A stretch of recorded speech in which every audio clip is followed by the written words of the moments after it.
بسم اللہ الرحمن الرحیم۔ گمنام ہیروز کے معزز ناظرین، السلام علیکم۔ آئیے چلتے ہیں کہانی کی طرف۔ وہ چاروں وہاں سے دوڑنے کے انداز میں چلے گئے۔ وہ چاروں آپس میں بولنے لگی۔ یہ کہہ رہے تھے کسی نوجوان جادوگر نے ان پر جادو کیا تھا اور ابھی ہوٹل میں آ کر ان سے کیمرہ لے گیا ہے۔ کیا دامودر نے ایسا کیا ہوگا؟ وہ یقین سے نہیں کہہ سکتی تھی۔ ان کی سمجھ میں نہیں آ رہا تھا کہ خلاف توقع یہ سب کچھ کیسے ہو گیا۔ دوسرے دن کالج میں دامودر نے انہیں ایک لفافہ دیتے ہوئے کہا، تم سب غرور میں آنکھیں بند کر کے دوسروں کو ذلیل کرتی ہو، یہ لفافے کھول کر دیکھو، تمہاری آنکھیں کھل جائیں گی۔ وہ چاروں اپنے اپنے لفافے کو مضبوطی سے تھامے سر جھکائے بیٹھی رہی۔ وہاں اور کئی لڑکیاں تھیں، وہ سب کے سامنے ننگی نہیں ہونا چاہتی تھیں۔ دامودر نے کہا، ان تمام لڑکیوں سے نہ شرماؤ، یہ بھی میرے خلاف سازشوں میں شریک تھیں۔ انہیں بھی معلوم ہونا چاہیے کہ دوسروں کے لیے گڑھا کھودنے والے خود اسی گڑھے میں گرتے ہیں۔ منچلی نے عاجزی سے کہا، ہمیں معاف کر دو، ایسی غلطی پھر کبھی نہیں ہوگی، ہمیں ان تصویروں کے نیگیٹو دے دو۔ نیگیٹو کبھی نہیں ملیں گے، چلو میرے سامنے نہ صحیح، میرے جانے کے بعد انہیں دیکھ کر ڈوب مرنا۔ وہ ان کے سامنے سے گزرتا ہوا چلا گیا۔ اس دن سے مخالفت کرنے والی لڑکیاں اس کے سامنے سر جھکا کر چلنے لگی۔ وہاں کے جوان مرد تو پہلے ہی مورا سے مروب ہو چکے تھے۔ یوں ان بہن بھائی کا رعب و دبدبہ قائم ہو گیا تھا۔ ان کی ذہانت بے مثال سمجھی جاتی تھی۔ وہ امتحانات میں 100% نمبر حاصل کرتے تھے۔ پرنسپل اور پروفیسر بھی ان کی عزت کیا کرتے تھے۔ ماورا نے بڑے فخر سے کہا، دامودر، اس دنیا کے لوگ عقل سے پیدل ہیں، ہمارے مقابلے میں کم تر ہیں۔ میرا خیال ہے مجھے زمین پر اپنا آئیڈیل نہیں ملے گا۔ وہ بولا، ایسی بات نہیں ماورا، اس دنیا میں بڑے بڑے ذہین، شہزور اور ناقابل شکست لوگ ہیں۔ یاد ہے پاپا، ایشورا کی مشین نے پیشگوئی کی تھی کہ یہاں بڑے جیدار لوگوں سے سابقہ پڑے گا۔ ایسے وقت ہم ثابت قدم رہیں گے تو ہمیں کامیابی اور عروج حاصل ہوگا۔ وہ بولی، جس طرح یہاں کے نجومی کھل کر مستقبل کی باتیں نہیں بتاتے، اسی طرح پاپا کی مشین بھی وضاحت سے نہیں بتاتی کہ ہمیں کن حالات سے گزرنا ہے۔ پاپا اس مشین سے لگے رہتے ہیں، کچھ تبدیلیاں کرنا چاہتے ہیں، پھر وہ مشین آئندہ کے حالات کے متعلق پوری تفصیل بتا سکے گی۔ یہاں کے مشہور جین مندر میں یوگی مہاراج آئے ہوئے ہیں۔ وہ ہاتھ کی لکیریں پڑھ کر، چہرہ دیکھ کر اور آنکھوں میں جھانک کر سامنے والے کی اگلی پچھلی تمام باتیں بالکل درست بتا دیتے ہیں۔ جب آنکھوں میں جھانکتے ہیں تو وہ ٹیلی پیتھی جانتے ہوں گے۔ سامنے والے کے دماغ میں گھس کر چور خیالات پڑھ کر سارا بھید معلوم کر لیتے ہوں گے۔ اس طرح سب بھی ان سے متاثر ہوتے ہوں گے۔ دامودر نے کہا، کیوں نہ ہم ان کے دماغ میں گھس کر ان کی اصلیت معلوم کریں۔ وہ یوگا کے ماہر ہوں گے، سانس روک کر بھگا دیں گے۔ میں نے ایک میگزین میں ان کی تصویر دیکھی ہے۔ وہ بالکل ہڈیوں کا ڈھانچہ ہے، بہت کم کھاتے پیتے ہیں، دن رات تپسیا میں مصروف رہتے ہیں۔ وہ مشکل سے سانس لیتے ہیں۔ ہماری آمد پر بلا سانس کیسے روکیں گے؟ تو پھر آؤ جین مندر چل کر ان کے درشن کریں۔ وہ بہن بھائی ایک کار میں بیٹھ کر وہاں پہنچے۔ مندر کے بہت بڑے آشرم میں یوگی مہاراج کو قیام کرنے کے لیے ایک کمرہ دیا گیا تھا۔ وہاں عقیدت مندوں کی بھیڑ لگی ہوئی تھی۔ وہ سب اپنی اپنی باری کا انتظار کر رہے تھے۔ اس دیش کے حکمران، راشٹرپتی اور پردھان منتری بھی مہاراج کے عقیدت مند تھے۔ وہ سچے تھے، اس لیے ادنا سے اعلیٰ سبھی ان کو مانتے تھے۔ ماورا اور دامودر نے ان کے چیلے کے پاس آ کر اپنے نام لکھوائے، پھر باری کا انتظار کرنے کے لیے آشرم کے ایک ویٹنگ روم میں آ کر بیٹھ گئے۔ وہاں انہوں نے اس چیلے کے ذریعے یوگی مہاراج کی آواز سنی، پھر ان کے دماغ میں پہنچے تو آسانی سے جگہ مل گئی۔ مہاراج نے ان کی سوچ کی لہروں کو محسوس نہیں کیا۔ وہ اپنے سامنے بیٹھے ہوئے ایک عقیدت مند سے باتیں کر رہے تھے، اپنے اندر آنے والوں سے بے خبر تھے۔ ان کے خیالات نے بتایا وہ دنیا داری سے دور رہنا چاہتے تھے، لیکن پورے بھارت میں ان کے اتنے عقیدت مند ہیں کہ وہ انسانی آبادی سے دور جنگلوں میں جا کر تپسیا کرنا چاہتے ہیں تو وہاں بھی لوگ ہجوم کی صورت میں پہنچ جاتے ہیں۔ ان کے خیالات بتا رہے تھے کہ گھور تپسیا کے نتیجے میں انہیں دھیان گیان کی شکتی حاصل ہوئی ہے۔ وہ ہاتھوں کی لکیریں اور چہرے پڑھ کر ماضی، حال اور مستقبل کی صحیح باتیں بتا دیتے ہیں۔ ان کی سوچ نے بتایا کتنا وہ ٹیلی پیتھی جانتے ہیں اور نہ یوگا میں مہارت رکھتے ہیں۔ ماورا نے قائل ہو کر کہا، بے شک یہ ایک سچے اور بہت ہی اچھے انسان ہیں۔ میں ان سے معلوم کروں گی کہ میرا آئیڈیل محبوب مجھے کب اور کہاں ملے گا۔ دامودر نے کہا، میری تو سمجھ میں نہیں آتا، مجھے کیا پوچھنا چاہیے؟ وہ اپنے طور پر بتاتے رہیں گے، میں سنتا رہوں گا۔ تقریباً 2 گھنٹے بعد ان کی باری آئی۔ وہ دونوں یوگی مہاراج کے کمرے میں آ گئے۔ وہ ننگے فرش پر پلت ہی مارے بیٹھے ہوئے تھے۔ ماورا اور دامودر ان کے آگے جھک کر پیروں کو چھو کر کچھ فاصلے پر بیٹھ گئے۔ یوگی مہاراج نے کہا، یہاں سب اپنی اگلی پچھلی زندگی کے بارے میں معلوم کرنے آتے ہیں۔ اب یہ سلسلہ الٹ گیا ہے، تم دونوں میری اگلی پچھلی زندگی کے بارے میں بتاؤ، کیا جانتے ہو؟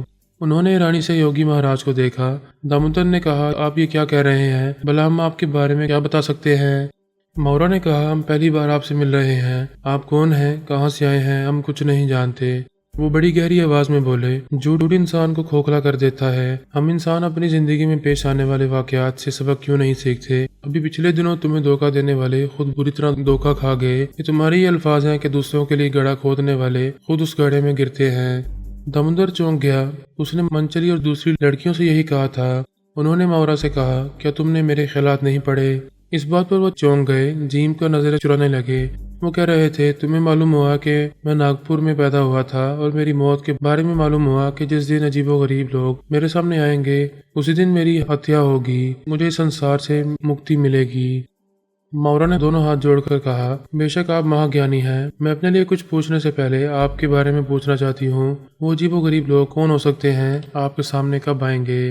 वो बोले, वो वक्त आ गया है, तुम दोनों आ चुके हो। दोनों के जहनों को एक झटका सा लगा। दुनिया वाले उन सियारों के बशिंदों को अजूबा कहते थे, वो योगी महाराज भी उनको यही कह रहे थे, जबकि वो मुकम्मल कामयाब प्लास्टिक सर्जरी के बाद किसी पहलू से भी अजूबा नहीं लगते थे। ये मानना पड़ता है कि हमारी दुनिया में जनाब तबरेज़ी और योगी महाराज जैसे महाज्ञानी पहुंचे हुए लोग हैं जो दुनियावी और इंसानी मामलात में दूर तक और गहरी जड़ों तक पहुंच जाते हैं।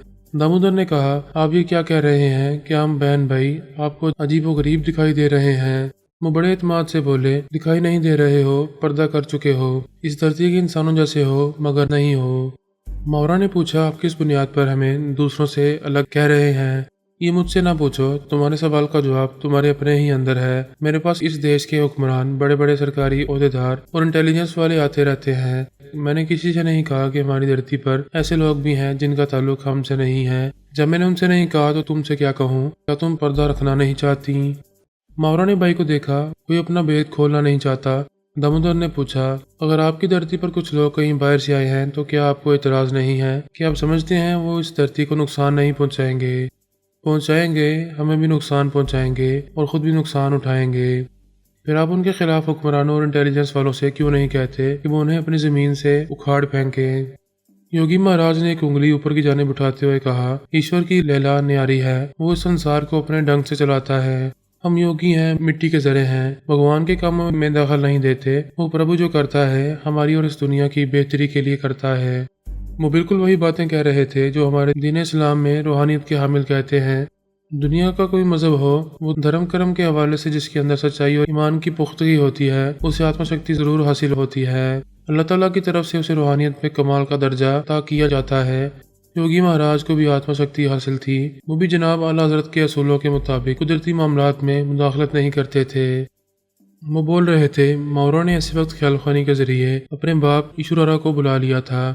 वो बेटी के अंदर आकर योगी महाराज की बातें सुन रहा था। ये सोचकर तशवीश में मुब्तला हो रहा था कि ये योगी सियारे वालों के मुतालिक बहुत कुछ जानता है, किसी भी वक्त हमारे लोगों की निशानदेही कर सकता है। शायद ये भी जानता है कि जोजो, गोवा गोवा और जाना की खुफिया रिहाइश का राजस्थान के इलाके में है। ये बूढ़ा योगी महाराज हमारे लिए बहुत खतरनाक है। उन्होंने कहा, पापा तुम्हें इस महाज्ञानी के दिमाग में जाकर अपने तौर पर बहुत कुछ मालूम करना चाहिए। उसने कहा, तुम दोनों इस बूढ़े के अंदर छुप कर ख्यालखानी कर रहे थे, लेकिन उसे मालूम हो गया था। उसी तरह ये मेरी सोच की लहरों को भी महसूस कर लेगा। योगी महाराज ने मावरा को देखते हुए कहा, बेटी मैं अपने आसपास आने वालों की आहट सुन लिया करता हूँ। अपने बाप से कहो मुझसे पर्दा ना करे। ईश्वरा ने उसके अंदर आकर कहा, बेशक आप महाज्ञानी हैं, सियारे में सब भी मुझे देवता या भगवान मानते हैं, मेरे आगे सजदा या डंडोट करते हैं। मैं आपसे दूर हूँ, फिर भी सोच के जरिए सर झुका रहा हूँ। मेरी जगह मेरे बच्चे डंडोत करेंगे। किसी बुजुर्ग के कदमों में आकर औंधे मुंह लेटकर सजदा करने को डंडोत कहते हैं। ईश्वरा का हुक्म सुनते ही मावरा और दामोदर योगी महाराज के आगे औंधे लेटकर लौटने लगे, बोलने लगे, जय हो योगी महाराज की, हम आपके दास हैं, आपके चरणों की धूल हैं, हमारी अकीदतमंदाना ताबेदारी स्वीकार करें। उन्होंने कहा, उठो, आराम से बैठो, तुम्हारा बाप मुझसे कुछ कहना चाहता है, हमारी बातें सुनो, ये बाद में तुम्हारे काम आएंगी। ईश्वरा ने कहा, वाकई मैं आपसे बहुत सी बातें करना चाहता हूँ। आप अंदर ज्ञानी हैं, अंदर की बातें जान लेते हैं। अभी आपके पास आने से पहले मैं समझता था इस दुनिया में सिर्फ जनाब अली असदुल्ला तबरेज़ी को ही आत्मशक्ति हासिल है, लेकिन आपका तो जवाब ही नहीं है। आप तो उनकी रूहानी कुव्वतों का मुंह तोड़ जवाब है। योगी महाराज ने दोनों कानों को हाथ लगाकर कहा, जनाब तबरेज़ी हमारे लिए मोअज़्ज़िज़ और मोहतरम है, तुम ऐसी बातें ना करो। मैं किसी का मुंह तोड़ना तो क्या, किसी का दिल भी नहीं दुखाता। तुम अपनी बात करो, क्या चाहते हो? वो बोला, ये तो मैं बता चुका हूँ कि अपने सियारे का खुदा हूँ। وہ دونوں ہاتھ جوڑ کر بولے، توبہ کرو، کان پکڑو اور سارے جہاں کے اور کل کائنات کے خدا سے معافی مانگو۔ وہ خدا کسی کا محتاج نہیں ہے، وہ کسی سے مدد نہیں مانگتا اور تم مجھ سے مدد مانگنے آئے ہو۔ میں کیا کر سکتا ہوں جبکہ سیارے والے مجھے خود ہی اپنا بھگوان مانتے ہیں۔ تم نے اپنی ذہانت سے سائنس اور ٹیکنالوجی میں غیر معمولی صلاحیتوں کے ذریعے خود کو منوایا ہے، تبھی وہ تمہیں بھگوان مانتے ہیں۔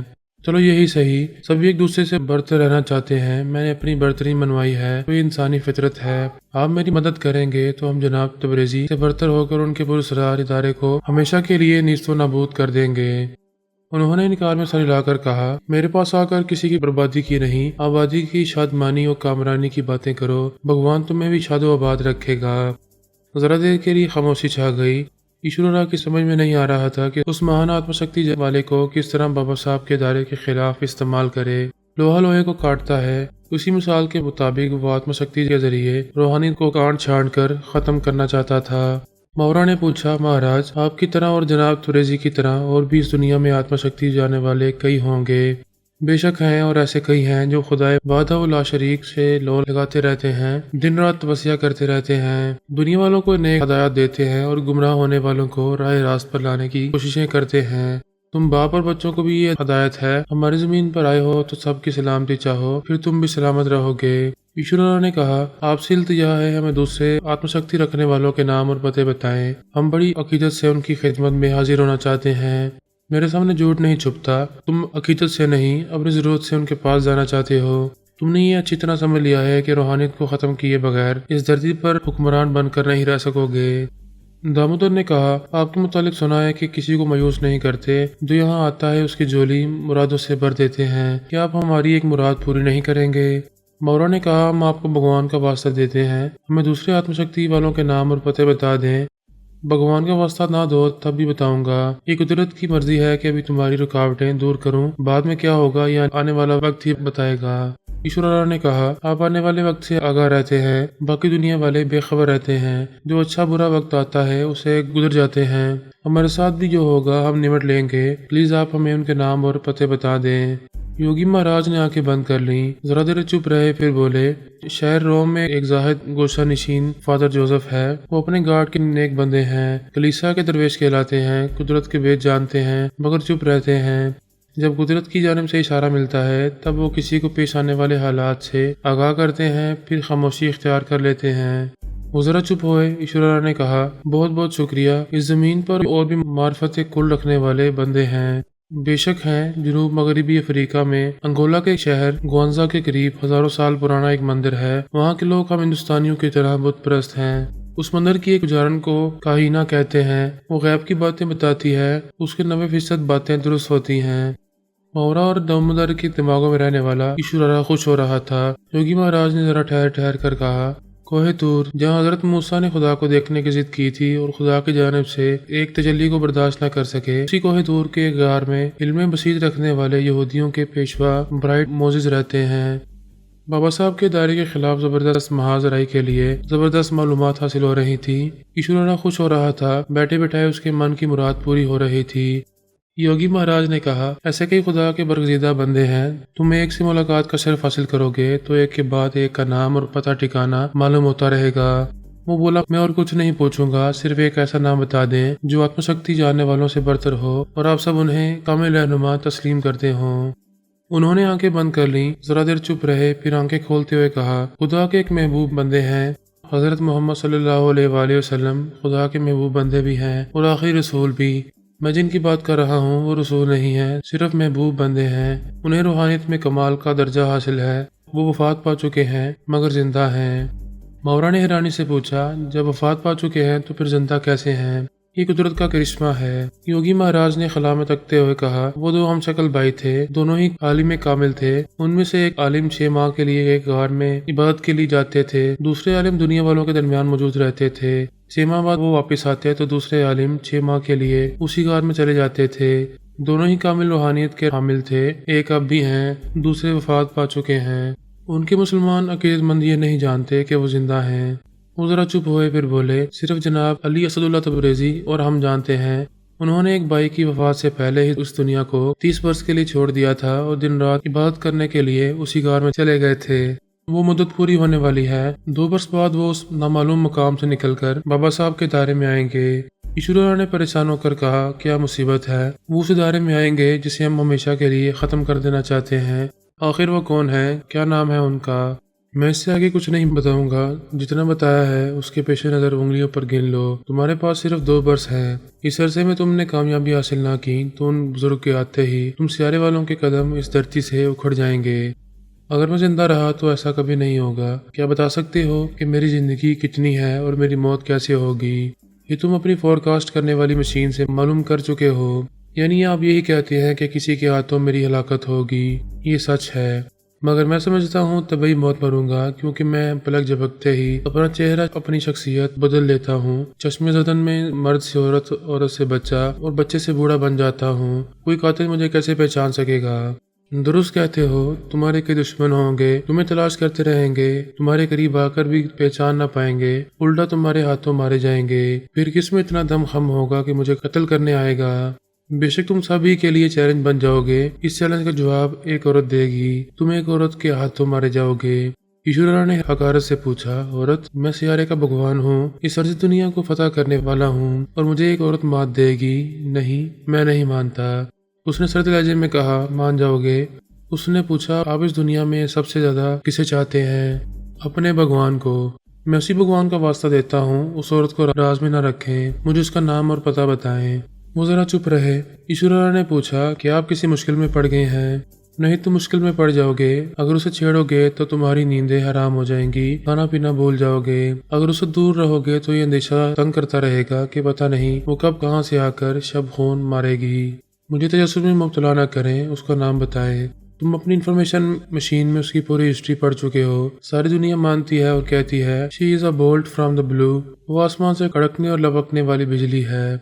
ईश्वरा ने चौंक कर कहा, ओ यस, ये उसकी लाइफ हिस्ट्री में लिखा हुआ है। आप फराद अली की वाइफ सोनिया से डरा रहे हैं। हो सकता है उसने अपनी जिंदगी में कभी किसी से मात ना खाई हो। ये भी हो सकता है कि वो मेरे हाथों मरने के लिए अब तक जिंदा हो। योगी महाराज ने कहा, अब इस सिलसिले में न तुम कुछ बोलो, न ही मुझे कुछ बोलना चाहिए। बाहर दूसरे अकीदतमंद अपनी बारी का इंतजार कर रहे हैं। मौरा और दामोदर अपनी जगह से उठकर उनके चरणों को छूकर वहां से चले आए। ईश्वरा उनके अंदर मौजूद था। मौरा ने कहा, बाबा, तुमने इस औरत की पूरी हिस्ट्री पढ़ी है? क्या वो सचमुच बहुत खतरनाक है?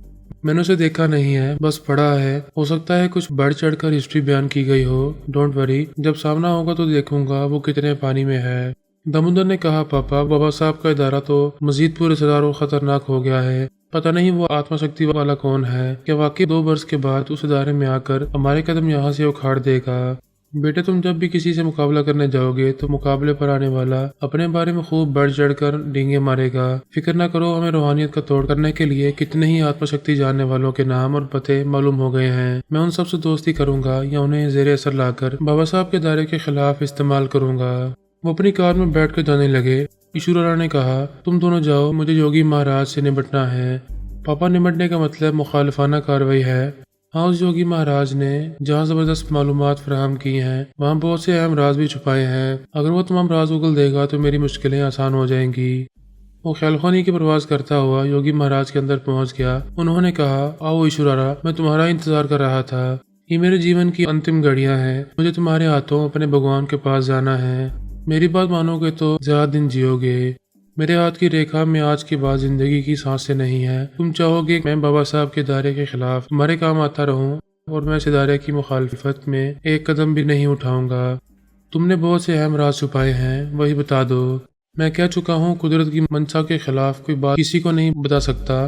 फिर तो तुम मेरे दुश्मन हो। यहाँ के इंटेलिजेंस वालों को हमारी असलियत बताकर उन्हें मेरी बेटी और बेटे के पीछे लगा सकते हो। मैं बाबा साहब के दायरे के खिलाफ कोई कदम उठाऊंगा तो तुम्हें खबर हो जाएगी। तुम रुकावटें पैदा करोगे। बेशक यही करूंगा। दीन धर्म के और सच्चे लोगों के काम आना मेरा कर्तव्य है। वो गुस्से से बोला, तुम अपने कर्तव्य के साथ नर्क में जाओ। ये कहते ही उसने महाराज के अंदर जलजिला पैदा किया। वो बैठे हुए थे, उछलकर फर्श पर गिर पड़े। तकलीफ की शिद्दत से तड़पने लगे। वो कह रहा था, अब भी वक्त है, राजी हो जाओ, मेरे काम आओ, अपनी उम्र बढ़ाओ, वरना ये आखिरी ज़हनी झटका। उसकी बात अधूरी रह गई। सोच की लहरें बाहर निकल आईं। योगी महाराज का दिमाग मुर्दा हो चुका था। वो अपनी पेशगोई के मुताबिक अपनी सांसें पूरी कर चुके थे।